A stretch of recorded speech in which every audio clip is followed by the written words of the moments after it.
యోహాను సువార్త 3వ అధ్యాయము 16వ వచనములో వ్రాయబడింది, దేవుడు లోకమును ఎంతో ప్రేమించాను. నాతో చెప్పండి అందరూ, దేవుడు లోకమును ఎంతో ప్రేమించను. ప్రేమైనటువంటి వారలారా, ఈ యొక్క వాక్యాన్ని బట్టి దేవుడైనటువంటి యెహోవా లోకమును ఎంతో ప్రేమించను అని వ్రాయబడింది. లోకము అనగా మానవులు, జాతి యావత్తు, మానవ జాతి యావత్తుని దేవుడు ప్రేమించేవాడుగా మనకు కనిపిస్తున్నాడు. భూమి మీద ఉన్న మానవ జాతిని అంతటినీ ఆయన ప్రేమించేవాడుగా ఉన్నాడు. అయితే దేవుడు లోకమునంతా ప్రేమిస్తున్నాడు. అయితే ఇష్టము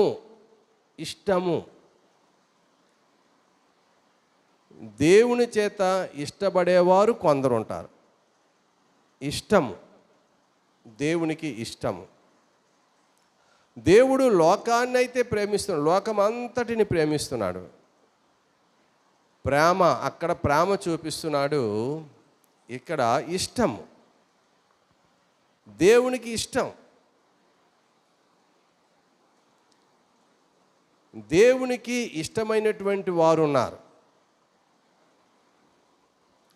అటువంటి ఇష్టమైనటువంటి వారు ఎలాంటి వారు, వారిని గురించి మనం ధ్యానం చేస్తూ, ఎందుకు వారంటే దేవుడు ఇష్టపడుతున్నాడు, ఎందుకు వారంటే దేవుడు ఇష్టపడుతున్నారు అనేటటువంటి వాక్య సత్యాన్ని మనము తెలుసుకొని ఆధ్యాత్మికంగా బలపడదాం. దేవుడు లోకాన్ని ప్రేమించాడు, అందరినీ ఆయన ప్రేమిస్తున్నాడు. మానవ జాతిని అంతటిని ఆయన ప్రేమిస్తున్నాడు, కానీ ఇష్టపడుతున్నాడు. ఎవరి విషయంలో ఇష్టపడుతున్నారు? కొంతమంది విషయంలో ఇష్టపడుతున్నారు. ఆ ఇష్టపడేటటువంటి వారు ఎవరు, ఎందుకు దేవుడు ఇష్టపడుతున్నాడు అనేటటువంటి సత్యాన్ని తెలుసుకొని మనము దేవునికి ఇష్టలుగా మారుదాం. దేవునికి స్తోత్రం. మనము కూడా దేవునికి ఇష్టలుగా మారుదాం. మొదటి వాక్యమును చూసినప్పుడు మత్తయి సువార్త 8వ అధ్యాయము 1, 2, 3 వచనాలని మనం చదువుకున్నప్పుడు, మత్తయి సువార్త 8వ అధ్యాయము 1, 2, 3 వచనములు. ఆయన ఆ కొండ మీద నుండి దిగి వచ్చినప్పుడు బహు జన సమూహములు ఆయనను వెంబడించెను. ఇదిగో కుష్ఠరోగి వచ్చి ఆయనకు మొక్కి, ప్రభువా, నీకిష్టమైతే నన్ను శుద్ధినిగా చేయగలవనెను. అందుకు ఆయన చెయ్యి చాపి వాని ముట్టి, నాకిష్టమే, నీవు శుద్ధుడవు కమ్మని చెప్పగా తక్షణమే వాని కుష్ఠరోగము శుద్ధి ఆయను. దేవునికి స్తోత్రం కలుగును గాక. హల్లెలూయా. దేవుడు లోకమును ఎంతో ప్రేమించను, లోకమునంతటినీ ప్రేమిస్తున్నాడు. కానీ ఇక్కడ ఈ వ్యక్తి విషయంలో ఇష్టము చూపుతున్నాడు, ఇష్టపడుతున్నాడు. దేవుడు ఇష్టపడుతున్నాడు. ఎవరు ఆ వ్యక్తి అని అంటే, కుష్ఠి వ్యాధిగ్రస్తుడు. అతను కుష్ఠి వ్యాధిగ్రస్తుడు. ప్రియమైనటువంటి వారలారా, ఈ కుష్ఠి వ్యాధిగ్రస్తుడు దేవుని దగ్గరికి వచ్చాడు. యేసు ప్రభు దగ్గరికి వచ్చి, ప్రభువా అని ఆయనకి మొరొక్కాడు. అంటే కుష్ఠి వ్యాధిగ్రస్తుడు యేసు ప్రభువాన్ని దేవునిగా గుర్తించాడు.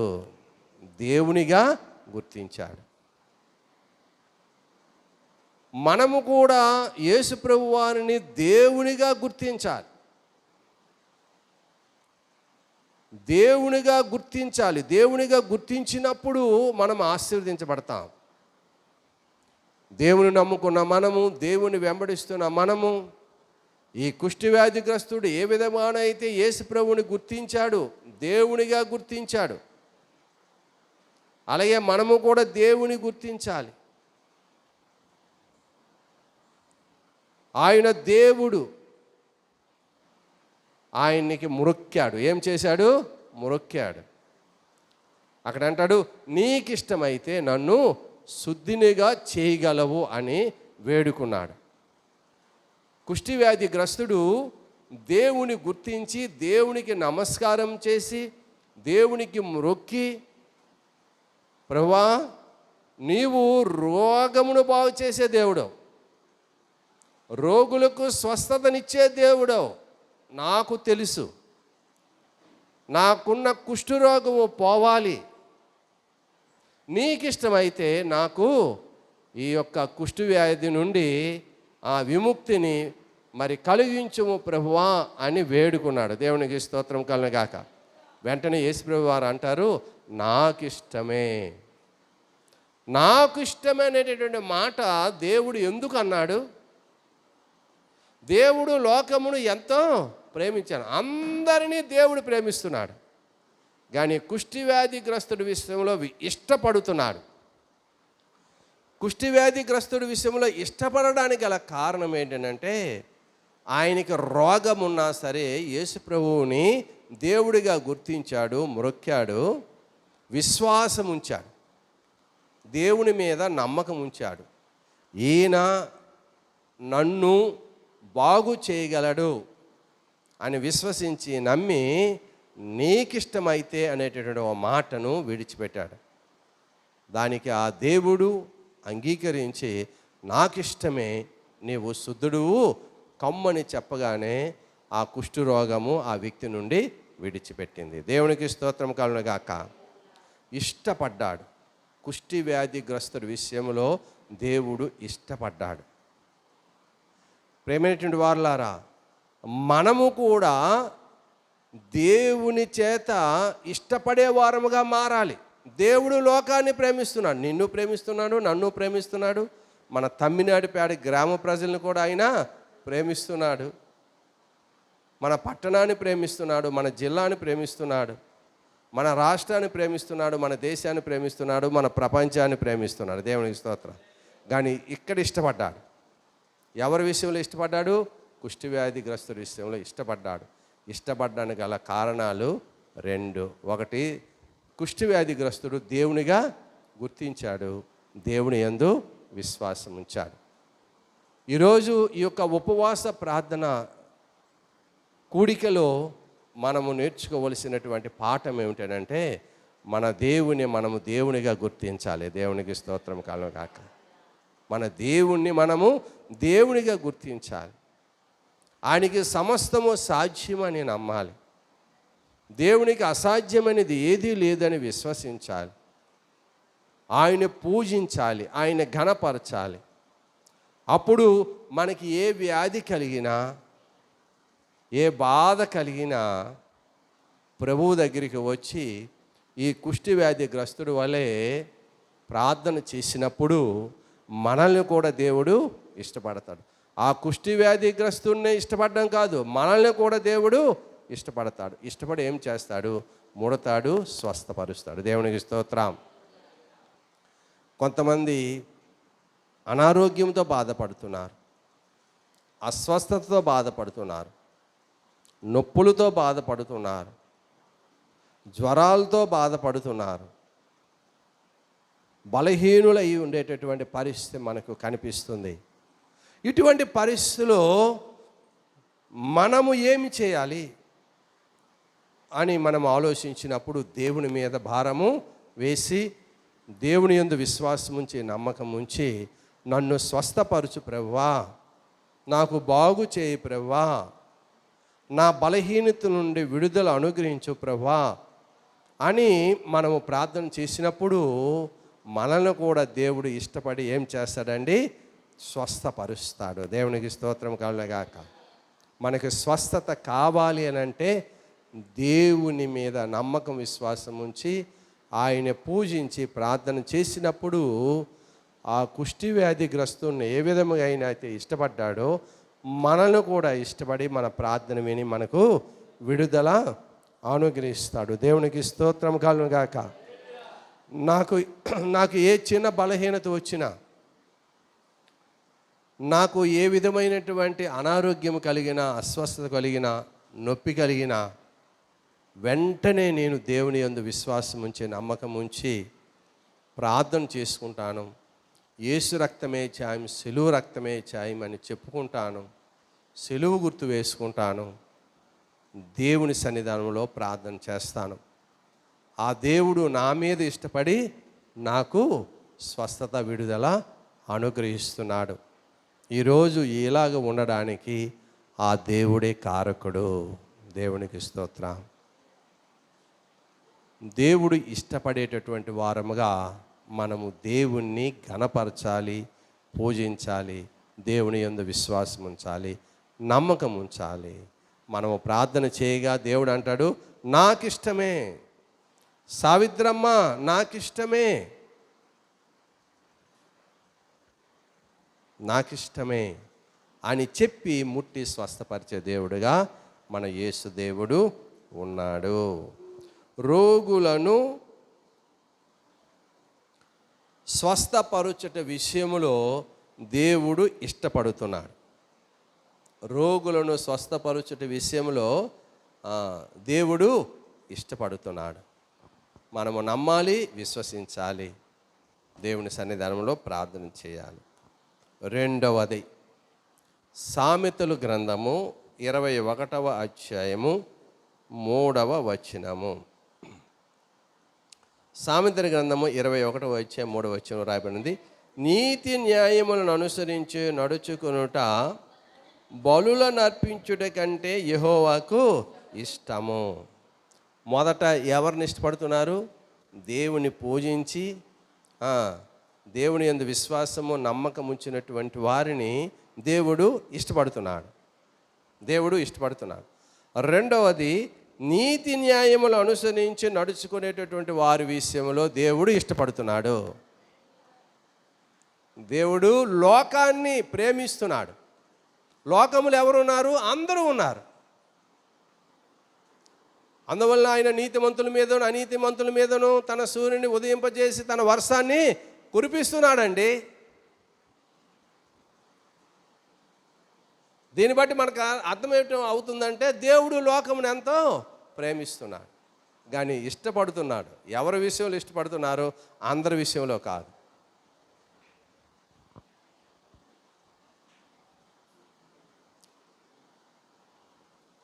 అందరినీ ఇష్టపడ్డు దేవుడు.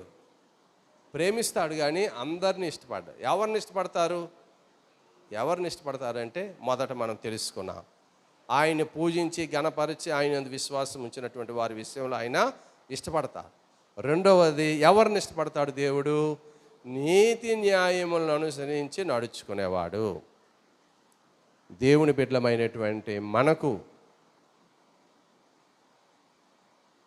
దేవుడిచ్చినటువంటి గొప్ప భాగ్యం ఏంటంటే నీతి మార్గం. ఏ మార్గం ఇచ్చాడు? మన ముందు ఏ మార్గం ఉంచాడు? నీతి మార్గము. ఆ మార్గము ఇరుకైనది. ఆ మార్గము ఇరుకైనది. ఆ ఇరుకైన మార్గములో కొంతమందే నడుస్తారు. నరకానికి పోవు మార్గము విశాలం, అందులో అందరూ నడుస్తారు. ఎవరిని ఇష్టపడతాడు దేవుడు? ఇరుకు మార్గంలో వెళ్ళేవారికే ఇష్టపడతారు. వాళ్ళు ఎవరంటే నీతి న్యాయములను అనుసరించి నడుచుకునేవారు. క్రీస్తుని అనుసరించినటువంటి వారు, క్రీస్తుని ఆరాధించిన వాళ్ళు, క్రీస్తు చేత రక్షణ పొందినటువంటి వారు అందరూ కూడా నీతి న్యాయములను అనుసరించి నడుచుకోవాలి. సత్య మార్గములో నడుచుకోవాలి, యథార్థ మార్గములో నడుచుకోవాలి. యోబు యథార్థ మార్గములో నడుచుకున్నాడు కనుక తన కష్టాలు వచ్చినా దేవుడు తన యందు ఇష్టము చూపి వాటి నుండి విడుదల అనుగ్రహించి రెండంతల ఆశీర్వాదాన్ని ఇచ్చాడు. కనుక ఈ రాత్రి మనము నేర్చుకునేటటువంటి పాఠం ఏంటంటే నీతి న్యాయములు అనుసరించి మనము ఈ లోకంలో నడుచుకోవాలి.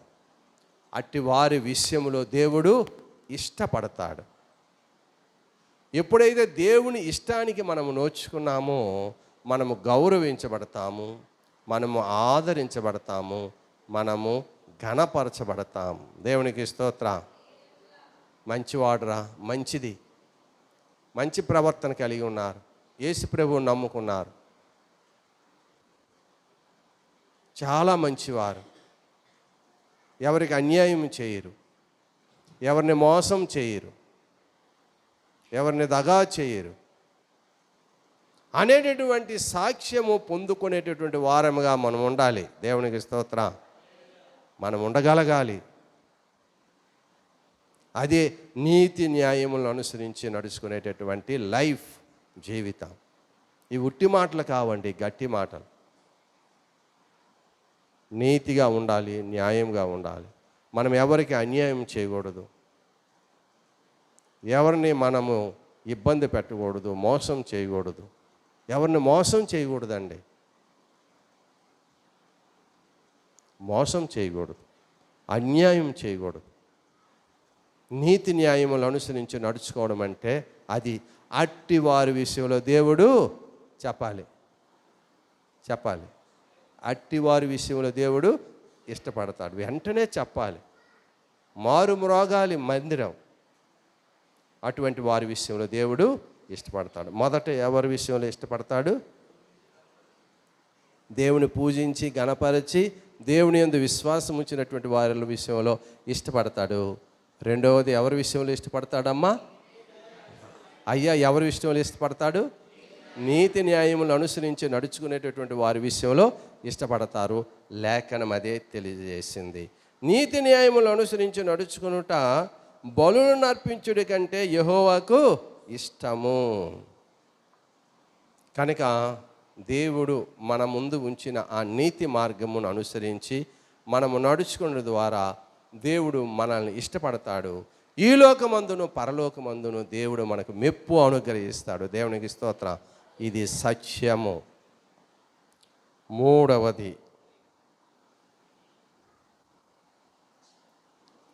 యెషయా గ్రంథము 61వ అధ్యాయం 8వ వచనం. యెషయా గ్రంథము 61వ అధ్యాయం 8వ వచనం. న్యాయము చేయుట యెహోవానగు నాకిష్టము. ఒక్క మాట చాలు. న్యాయము చేయుట యెహోవానగు నాకిష్టం. దేవునికి ఇష్టమైనటువంటిది ఏంటంటే తన ప్రజల విషయంలో న్యాయము జరిగించుట ఆయనకి ఇష్టం. దేవునికి స్తోత్రం. గమనించండి. న్యాయము చేయుట నాకు ఇష్టం. ఎవరి విషయంలో న్యాయం చేస్తాడు దేవుడు? తన ప్రజల విషయంలో న్యాయం చేస్తాడు. మరి లక్ష్మీ రమణ ఈరోజు రాలేదు, వర్షమని రాలేదు. నేనైతే నమ్ముతాను. నేను ఎంతగా విశ్వసిస్తానంటే ఈ యొక్క లక్ష్మి తన భర్త రమణ ఈ గ్రామాన్ని జయించి, బంధువులను జయించి, చుట్టాలను జయించి క్రీస్తుని వెంబడిస్తున్నాడు. దేవునికి స్తోత్రం. ఎవరిని వెంబడిస్తున్నారు? వీళ్ళిద్దరు దంపతులు క్రీస్తుని వెంబడిస్తున్నారు. దేవుడు వాటిని గమనిస్తున్నాడు, దేవుడు వాటిని చూస్తున్నాడు.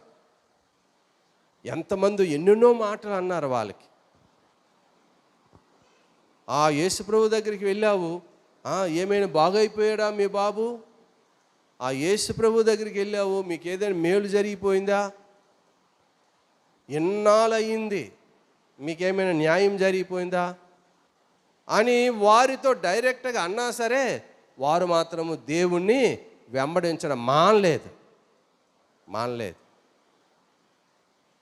నేను గుర్తించకపోయినా ఆకాశమందుండు దేవుడు మాత్రము గుర్తిస్తాడు. వారి విషయములో న్యాయం చేయడం దేవునికి ఇష్టం.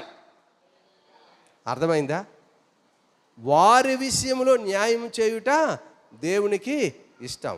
న్యాయము చేయుట యెహోవానగు నాకు ఇష్టం అంటే అర్థం ఏంటంటే ఇటువంటి వారి విషయంలో ఆయన న్యాయము చేకూరుస్తారు. ఈరోజు కష్టం ఉండొచ్చు, ఈరోజు బాధ ఉండొచ్చు. ఏమండి, ఈరోజు మనకి ప్రతికూలమైనటువంటి పరిస్థితులు ఉండవచ్చు. దాన్ని దేవుని అనుసరించి, దేవుని వెంబడించి ప్రభువు ఎప్పటికైనా సరే నాకు సహాయం చేస్తాడు. ప్రభువు ఎప్పటికైనా సరే నాకు మేలు చేస్తాడు. ప్రభువు ఎప్పటికైనా నాకు విడుదలనిస్తాడు. ఈ సమస్య నుండి విడుదలిస్తాడు, ఈ శోధన నుండి విడుదలిస్తాడని ఆయన వెంబడించినటువంటి వారి విషయంలో దేవుడు న్యాయం చేసేవాడుగా ఉన్నాడు. దేవునికి స్తోత్రం కలుగును గాక. న్యాయము చేయుట యెహోవానగు నాకు ఇష్టం. అంటే దీని అర్థం ఏంటంటే న్యాయము చేయడమే నా ధర్మము. తన నమ్ముకున్న వారి విషయంలో ఆయన న్యాయము చేసేవాడుగా మనకు కనిపిస్తాడు. కనుక ఈ యొక్క రాత్రి కాలమందు నేర్చుకున్న ఈ యొక్క పాఠమును బట్టి మనము కుష్టి వ్యాధిగ్రస్తుల వలె దేవుణ్ణి పూజించి దేవుని గణపరిచి దేవుని యందు విశ్వాసం ఉంచాలి.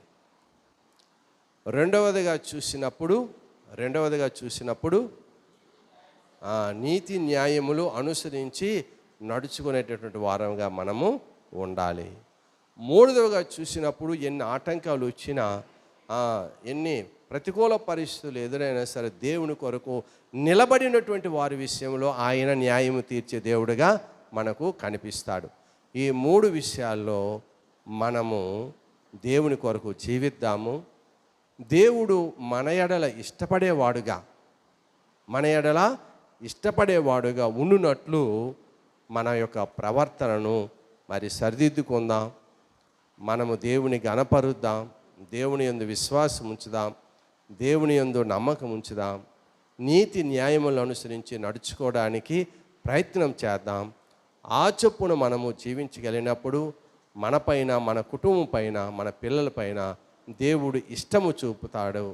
దేవుడు ఎప్పుడైతే ఇష్టము చూపుతాడో ఆ ఇష్టము చొప్పున దేవుడు మనల్ని కాపాడి సంరక్షించి మరి మనల్ని ఆదుకునే దేవుడుగా మనకు కనిపిస్తాడు.